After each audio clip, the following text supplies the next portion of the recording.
नमस्कार किसान भाइयों, लाइव फोन इन कार्यक्रम कृषि दर्शन के आज के अंक में आप सभी का बहुत बहुत स्वागत है।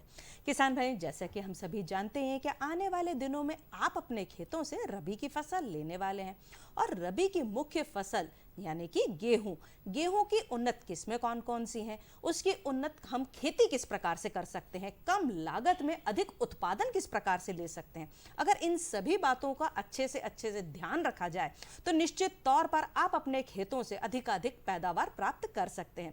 तो चलिए इसी विषय की जानकारी लेते हैं कि गेहूं की उन्नत खेती किस प्रकार से की जाए। इस विषय को लेकर जानकारी देंगे आज हमारे साथ हमारे विशेषज्ञ। लेकिन अगर उससे पहले आपके मन में कोई प्रश्न या जिज्ञासा है तो जल्दी से हमारा फोन नंबर नोट कर लीजिए, जो कि है 0755260049। साथ ही साथ हमारा टोल फ्री नंबर 1800233040। आपके प्रश्नों का हमें इंतजार रहेगा। और चलिए मुलाकात करते हैं आज के हमारे विशेष अतिथि से, जो कि हैं डॉक्टर CR कांटवा जी। ये कृषि विशेषज्ञ हैं, कृषि विज्ञान केंद्र रतलाम से आए हुए हैं हमारे साथ। नमस्कार सर, बहुत बहुत स्वागत है। नमस्कार किसान भाइयों जी। डॉक्टर साहब, आप सबसे पहले ये बताइए कि किसान भाइयों को जो जलवायु है, जो मिट्टी है गेहूं के लिए किस प्रकार की होनी चाहिए, वो आप जानकारी दें।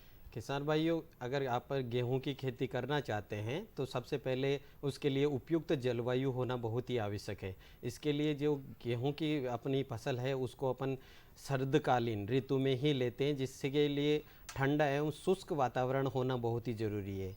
गेहूं की फसल के लिए बढ़वार के लिए 20 से 25 डिग्री सेंटीग्रेड तापमान होना बहुत ही आवश्यक है। इसके साथ साथ अगर सही बढ़वार का आकलन किया जाए तो 25 डिग्री सेंटीग्रेड होना ही चाहिए। और फसल पकते समय किसान भाइयों लगभग 15 सेंटीग्रेड तापमान होना बहुत ज़रूरी है। अगर ठंड नहीं होगी तो अच्छी पैदावार नहीं होगी, इसलिए ठंड का होना बहुत ज़रूरी है। इसके साथ साथ ही अच्छी मृदा, जो अच्छी जल निकास वाली उपयुक्त दोमट, बुलई दोमट और काली मिट्टी, इस प्रकार की भूमि में अच्छी पैदावार होती है। तो इस प्रकार की भूमि का अपने को किसान भाइयों चयन करना चाहिए गेहूं के अधिक उत्पादन के लिए। अच्छा डॉक्टर साहब, अगर किसान भाई ये जानना चाहें कि खेत की तैयारी किस प्रकार से करेंगे तो वो आप बताएं। बिल्कुल पूर्वा जी, ये बहुत ही बढ़िया सवाल है, क्योंकि किसान भाई इस में बहुत हिचकिचाते हैं। कई बार क्या होता है कि किसान भाइयों को जल्दी से, जैसे धान की फसल कटने के बाद में गेहूं की फसल लेनी होती है, सोयाबीन की फसल कटने के बाद में गेहूं की फसल लेनी होती है, तो वो इस दौरान बारिश भी होती रहती है। तो किस प्रकार से किसान भाई खेत की तैयारी करें, इसके लिए एक जो मिट्टी पलटने वाला हल है उसके द्वारा मिट्टी को पलट दें और 2 बार डिस्क, हैरो या रोटावेटर से करके खेत को समतल बना ले। और हो सके तो किसान भाइयों को गर्मियों के दिनों में गहरी जुताई 3 साल में एक बार जरूर करनी चाहिए। गहरी जुताई करने से क्या होगा किसान भाइयों, जो मिट्टी में उपलब्ध खरपतवारों के बीज हैं, इसके अलावा कुछ फंगस भी हो जाती है, इसके अलावा कुछ कीट और बीमारियों भी फैलती है। तो वो सब गर्मी में गहरी जुताई करने से अधिक तापमान होने के कारण वो सब चीज़ें नष्ट हो जाती है और अपने को जो खेती में नुकसान होता है उससे अपने को बचाया भी जा सकता है। जी जी जी। डॉक्टर साहब, जो उन्नत किस्म है अगर उनके विषय में जानकारी आप दे देंगे किसान भाइयों को तो निश्चित तौर पर वो आज से तैयारी कर लेंगे कि उन्हें कौन सी किस्म लगानी है अपने खेतों में। बिल्कुल, ये बहुत ही अच्छा सवाल है। किसान भाइयों को कौन सी प्रजाति को लेना चाहिए, किस समय में लेना चाहिए, ये उनके लिए बहुत ही उपयुक्त सवाल है। क्योंकि किसान भाई कई बार उनके पास पानी की उपलब्धता 2 होती है, 3 होती है, तो उसके अनुसार वो प्रजाति का चयन नहीं कर पाते, वो ज़्यादा पानी वाली कर लेते हैं। इसी प्रकार अगर अगेती किसान भाइयों को फसल बुआई करनी है, मतलब 15 अक्टूबर से 10 नवंबर के बीच अच्छा में। जी, किसान भाई इस बात को ध्यान में रख ले कि 15 अक्टूबर से उन्हें अगेती वाली जो फसल है उसकी बुआई करनी है। जी।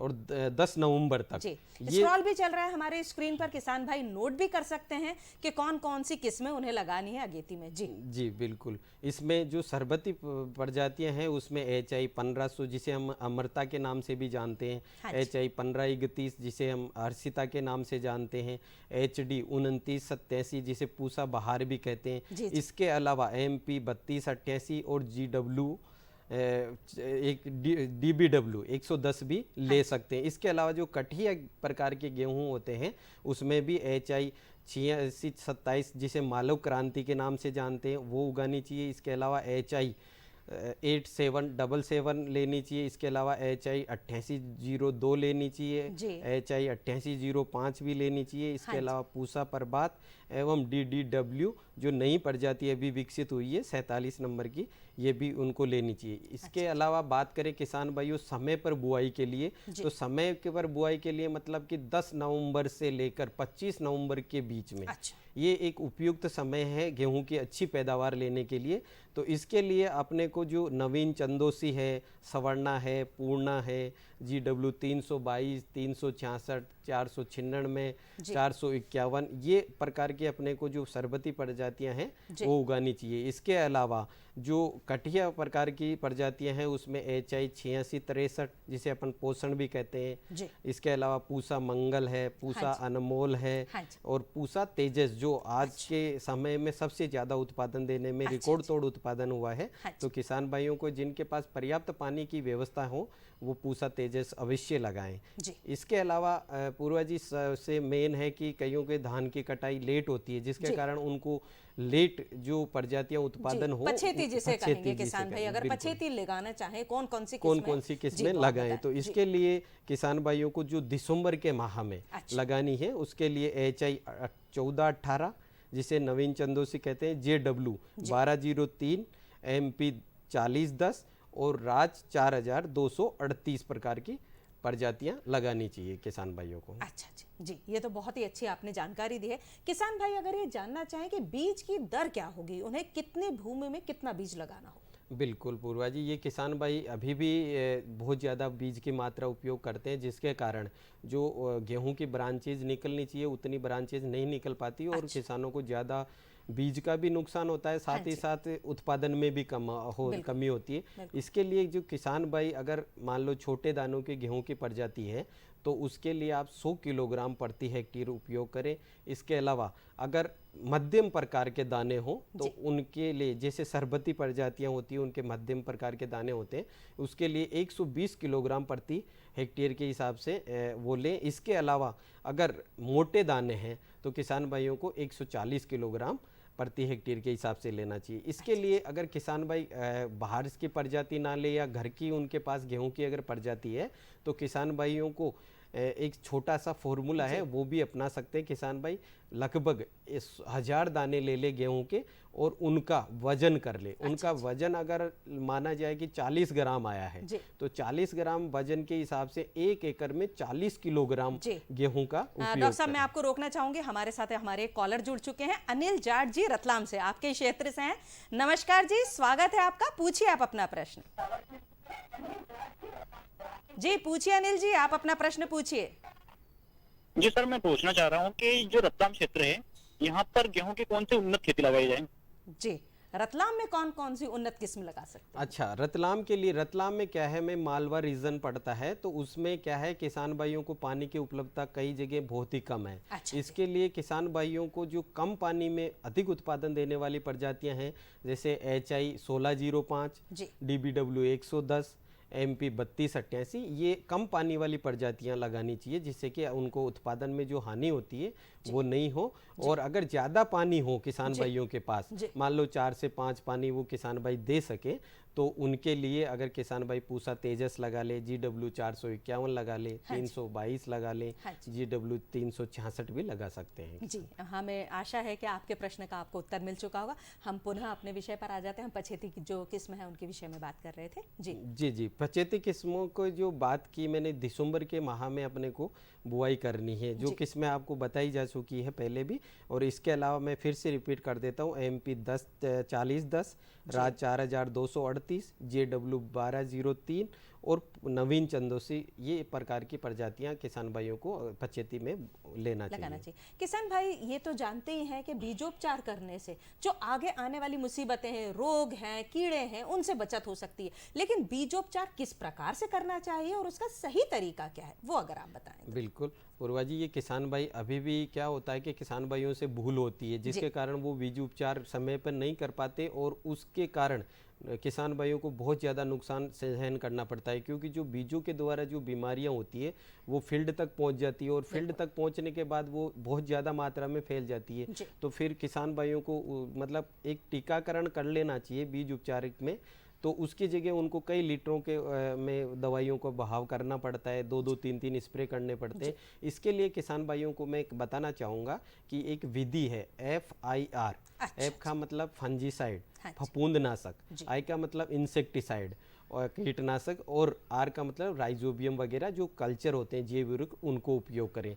किसान भाइयों को बीज उपचार के लिए सबसे पहले जो फंजीसाइड है उसमें फफूंदनाशक में कार्बन डाइजिम प्लस मेनकोजेब 2.5 से 3 ग्राम 1 किलो बीज पे उपयोग करना चाहिए। इसके अलावा अगर इंसेक्टिसाइड की बात करें अपन, आई जिसे अपन कीटनाशक कहते हैं, उसके लिए किसान भाइयों को फिप्रोनिल नामक की दवा आती है, फिप्रोनिल 5 ml पर केजी के हिसाब से लें, उपयोग करें। तो जो फील्ड में उनके यहाँ दीमक की प्रॉब्लम होती है तो दीमक की प्रॉब्लम भी खत्म हो जाएगी। इसके अलावा बहुत ही अच्छा है कि अगर राइजोबियम कल्चर जैसे एजोटोबैक्टर गेहूं में उपयोग किया जाता है, एजोटोबैक्टर लें, PSB लें, या अगर फंजीसाइड से उपचारित नहीं किया हो तो ट्राइकोडर्मा से भी उपचारित कर सकते हैं।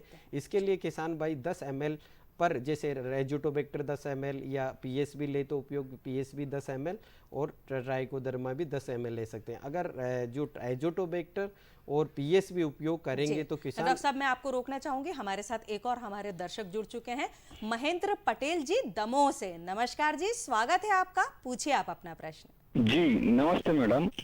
श्रीमान जी को मेरा नमस्कार है। नमस्कार जी। हमारा प्रश्न ये है कि जैसे कि अभी वर्तमान परिस्थिति को देखते हुए कि जैसे हमारे दमोह जिले में कम वर्षा हुई है, तो हमारा आपसे प्रश्न ये है कि जैसे हम कौन सी गेहूं की फसलें बोएं ताकि हमें भरपूर फसल मिल सके, और पानी हमारे यहाँ पर्याप्त नहीं है। एक दो पानी मुश्किल से बड़ी हो पाते हैं, और ताकि वर्षा पर डिपेंड है, तो इस साल मानसून की मेहरबानी कम हुई है, थोड़ा सा इस पर प्रकाश डालें। इन शब्दों के साथ नमस्कार। बिल्कुल साहब, मेरा आपको नमस्कार, और मैं आपको बिल्कुल उपयुक्त किस्म बताना जा रहा हूं, तो उसका विशेष ध्यान रखें। अगर आपके पास 1-2 पानी की भी व्यवस्था है और आपकी ज़मीन अगर ब्लैक कॉटन सॉइल अच्छी ज़मीन है तो आप DBW 110 या HI 1605 बोएं। इसमें 2 पानी भी आपके पास होगा तो अच्छे उत्पादन होगा। अगर आपके पास पानी की और मात्रा है तो 3 दे देंगे तो इसकी प्रति हेक्टेयर उत्पादन भी बढ़ता है। ऐसी प्रजाति है ये, लोकवानी या अन्य प्रजातियों की तरह नहीं है कि उनको 6 पानी हो तो ही वो अच्छा उत्पादन दें। ये 2 प्रजाति मैंने आपको बताई। इसके अलावा MP 3288 भी आप लगा सकते हो। अगर कम पानी है तो कम उत्पादन होगा, लेकिन अगर आपके पास पानी की उपलब्धता ज़्यादा बढ़ जाए तो अधिक उत्पादन होने की भी संभावना रहती है। डॉक्टर साहब, ये तो हमने बात की कम पानी की, लेकिन किसान भाइयों को ये भी जानना जरूरी है कि गेहूं की खेती में कब कब कितने कितने दिनों के अंतर से उन्हें जो है अपना जो पानी का जो है उनका छिड़काव करना चाहिए, तो वो अगर आप बता दें, क्योंकि किसान भाई इसमें कहीं ना कहीं गलती कर जाते हैं और चूक हो जाती है। बिल्कुल पूर्वा जी, किसान भाइयों को जो गेहूं की फसल है अपनी, उसमें 6 क्रांतिक अवस्थाएं होती है। तो उन 6 क्रांतिक अवस्थाओं पे किसान भाइयों को जो मानते हैं किसान भाई और वैज्ञानिक भी मानते हैं कि 6 पानी की बहुत ही ज़्यादा आवश्यकता होती है। वो 6 क्रांतिक अवस्थाएं होती है, उन पे किसान भाइयों को पानी की मतलब ज़रूर सिंचाई करनी चाहिए, भले ही वो फुहारा विधि से करो, ड्रिप विधि से करो या क्यारी विधि से करो। इसमें जैसे पहली जो सिंचाई है किसान भाइयों को वो 20 से 25 दिन के बीच में करनी चाहिए, जिससे कि जो शीर्ष जड़ अवस्था होती है वो पहली सिंचाई उनको 20 से 25 दिन में। दूसरी अगर सिंचाई करनी है किसान भाइयों को तो कल्ले फूटने की अवस्था में, जो कि 40 से 45 दिन के दौरान आती है। इसके अलावा तीसरी सिंचाई जो कि जो स्टेम होता है उनका, उसमें गांठ बनने की अवस्था में 60 से 65 दिन पे तीसरी सिंचाई। चौथी सिंचाई करें तो वो किसान भाई फूल आए। डॉक्टर साहब, हम अपनी चर्चा जारी रखेंगे, लेकिन अभी समय हो चला एक छोटे से ब्रेक के लिए। अरे सुन तो, मुझे क्या सुनाना चाहते हो? जो सुनाओ मेरी सौतन को। किसको? अरे वही तुम्हारा मोबाइल फोन जिससे सुबह शाम दिन रात चिपके रहते थे और कहते थे किसान कॉल सेंटर से बातें हो रही हैं। अच्छा ये बात है। 15 मिनट हो गए हैं। हाँ क्यों? है ना, 15 मिनट क्या हो हुआ? गए हमारे। अब बात नहीं होती क्या? अब तो झट से बात हो जाती है। संबंधी समस्याओं का अपनी भाषा में तुरंत हल पाने के लिए पूरे भारत में किसी भी फोन से हेल्पलाइन नंबर पर संपर्क करें। किसानों का दोस्त किसान कॉल सेंटर। खरपतवार वाला जरूर ले लेना।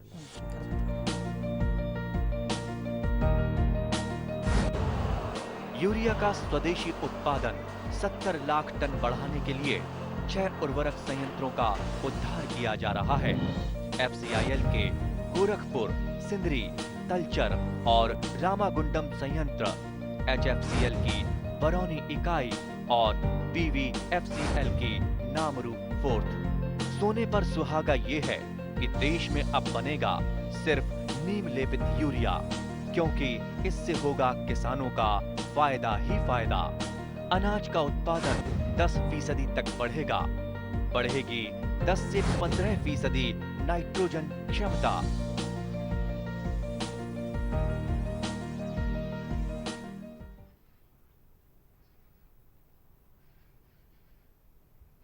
किसान भाई, ब्रेक के बाद आपका एक बार फिर से बहुत बहुत स्वागत है। आज हम बात कर रहे हैं कि गेहूं की उन्नत खेती किस प्रकार से की जाए। इस विषय में जानकारी दे रहे हैं, हमारे साथ जुड़े हुए हैं डॉक्टर CR कांटवा जी। सर, हम बात कर रहे थे कि किस प्रकार से किन किन अवस्थाओं में गेहूं में हम जो है पानी दिया जाएगा। जी बताएं। जी जी, अब चौथी सिंचाई तक अपन ने बात कर ली थी। इसके बाद 5वीं सिंचाई अगर किसान भाइयों को करनी है तो दूध में जो मिल्किंग स्टेज होती है, दूधिया अवस्था, उस समय करनी चाहिए, जो अवस्था आती है 105 से 110 दिन के बीच में।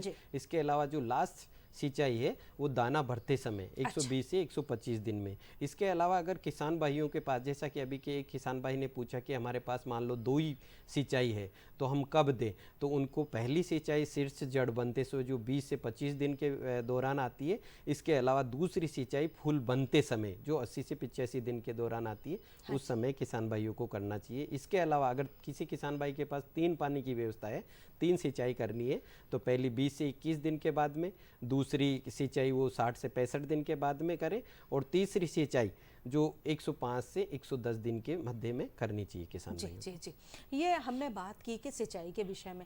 किसान भाइयों को ये भी पता है कि जो एक बहुत बड़ी समस्या होती है वो होती है खरपतवार की। जैसे ही उन्होंने बुवाई की, थोड़े दिनों बाद जैसे ही उनके उगाई हुई तो खरपतवार आ जाती है, तो उससे नियंत्रण किस प्रकार से किया बिल्कुल, ये किसानों के पास बहुत ही बड़ी समस्या है। किसान भाई किस समय जो खरपतवारनाशी है उनका उपयोग करना चाहिए। कई बार क्या होता है, किसान भाई खरपतवारनाशी दवाई तो ले आते हैं, लेकिन उनको पता नहीं होता कि किस स्टेज में डालना चाहिए या मॉइस्चर कितना % होना चाहिए, तो वो सब किसान भाइयों को ध्यान रखना है। अब किसान भाइयों को मैं बताना चाहूँगा कि अगर गेहूं की फसल में खरपतवार नियंत्रण करना है तो किसान भाइयों को पेंडिमिथिलिन जो सक्रिय अवयव होता है वो 1 किलोग्राम 1 हेक्टेयर में उनको उपयोग करना है। और वो सिर्फ बुआई के 1 या 2 दिन के मध्य ही उनको उपयोग करना है। मतलब जैसे ही किसान भाई बुवाई करेंगे तभी उन्हें दवाई डालनी है। बिल्कुल, तभी बुआई के नेक्स्ट दिन ही उनको उपयोग करना है। और उपयोग करते समय किसान भाई विशेष ध्यान रखें कि नमी का होना बहुत आवश्यक है। अगर नमी नहीं होगी तो खरपतवारों का कंट्रोल कम होगा। इसके अलावा बात करें पोस्ट इमरजेंसी की, अगर अपनी फसल खड़ी है और 1 महीने से ऊपर हो गई तो कौन से ऐसे खरपतवारों का नाशियों का उपयोग करें ताकि उनको ख़त्म किया जा सके। इसके लिए अपने गेहूं में देखा जाए तो चौड़ी पत्ती और सकरी पत्ती वाले खरपतवार आते हैं। चौड़ी पत्ती वाले जैसे बथुआ हुई, सेंजी हुई, दूधी हुई, कासनी हुई, जंगली पालक हुआ। इसके अलावा जो सकरी पत्ती वाले हैं, मोथा हुआ, कांस हुआ, जंगली जई हुई, वह अन्य कई प्रकार की घासें आती है, गेहूँसा है ना। तो इनके उपचार के लिए अगर खड़ी फसल में अपन को उपचार करना है चौड़ी पत्ती और सकरी पत्ती वालों के लिए, तो सल्फ्यूरान यानी कि 30 ग्राम प्रति हेक्टेयर के हिसाब से किसान भाइयों को उपयोग करना चाहिए, जो कि 400 से 500 लीटर पानी में डालें और लगभग 35 दिन की जब फसल हो डॉक्टर साहब, जाए। आपको रोकना चाहूंगी, लोकेंद्र सिंह जुड़ चुके हैं हमारे साथ रतलाम से। नमस्कार, स्वागत है आपका, पूछिए आप अपना प्रश्न। जी, कट हो गई लाइन। जी डॉक्टर साहब, हम अपने पुनः हाँ, प्रश्न पर। तो जो खरपतवार जो पोस्ट इमरजेंसी मान लो खड़ी फसल में किसान भाइयों को नियंत्रण करना चाहिए तो वो किस प्रकार से करें, तो किसान भाइयों को सल्फ्यूरोन 25 से 30 ग्राम मात्रा लें, वो 400 से 500 लीटर पानी में उसको घोल लें अच्छे से, और लगभग फसल उनकी 35 दिन की हो जाए तब जाके किसान भाइयों को उनका उपयोग करना चाहिए। इसके अलावा और भी मेट्रिब्यूजिन भी 250 ग्राम अगर लेंगे 1 हेक्टेयर में 35 दिन के बाद में, तो सभी प्रकार के खरपतवारों, जो चौड़ी पत्ती और सकरी पत्ती वाले खरपतवार है, सभी प्रकार के खरपतवार नष्ट हो जाएंगे। डॉक्टर साहब, ये तो हमने बात की खरपतवारों की, बहुत सारी हमने उन्नत किस्में भी जाने, लेकिन क्या कुछ विशेष तरीका है जिससे बुवाई की जाए किसान भाइयों को, अगर आप समझाना चाहें तो? बिल्कुल बिल्कुल जी डॉक्टर साहब, फिर से रोकना चाहूंगी क्योंकि लोकेंद्र सिंह जी हमारे साथ फिर जुड़ चुके हैं।